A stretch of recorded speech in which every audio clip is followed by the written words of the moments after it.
ada di tengah-tengah kita, lebih utama dari segala sesuatu.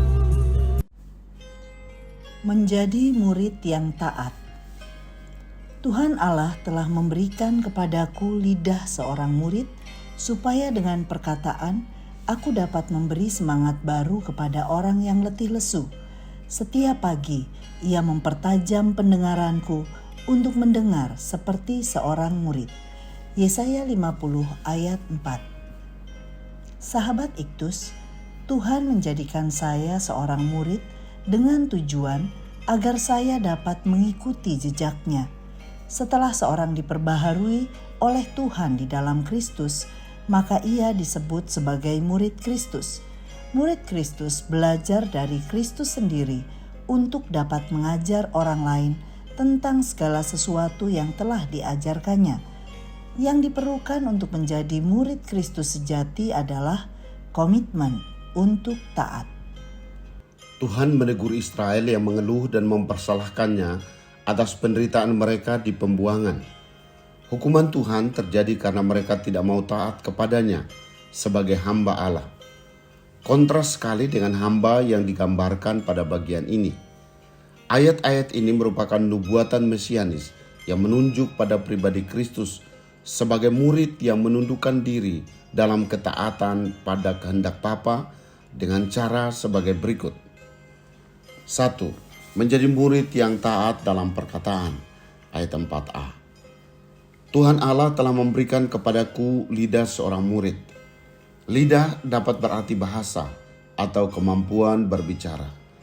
Lidah seorang murid adalah lidah seorang yang terpelajar. Dikaruniai lidah seorang murid berarti diajar untuk mengatakan apa yang telah dipelajari dari Tuhan, supaya dengan perkataan ia dapat memberi semangat baru kepada orang yang letih lesu. Ayat 4b.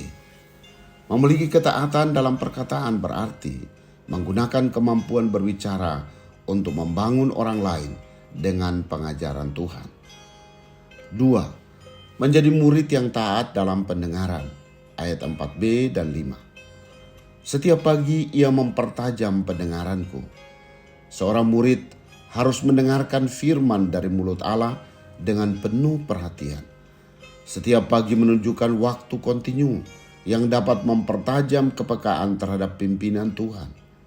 Pagi hari merupakan waktu yang tepat untuk mendengar perkataan Tuhan sebelum mendengar kebisingan yang lain.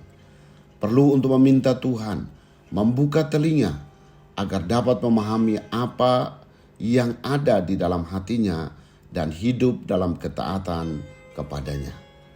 3. Menjadi murid yang taat dalam penderitaan. Ayat 6. Nubuat ini digenapi secara penuh dalam diri Yesus Kristus. Ia mengambil rupa seorang hamba dan taat sampai mati.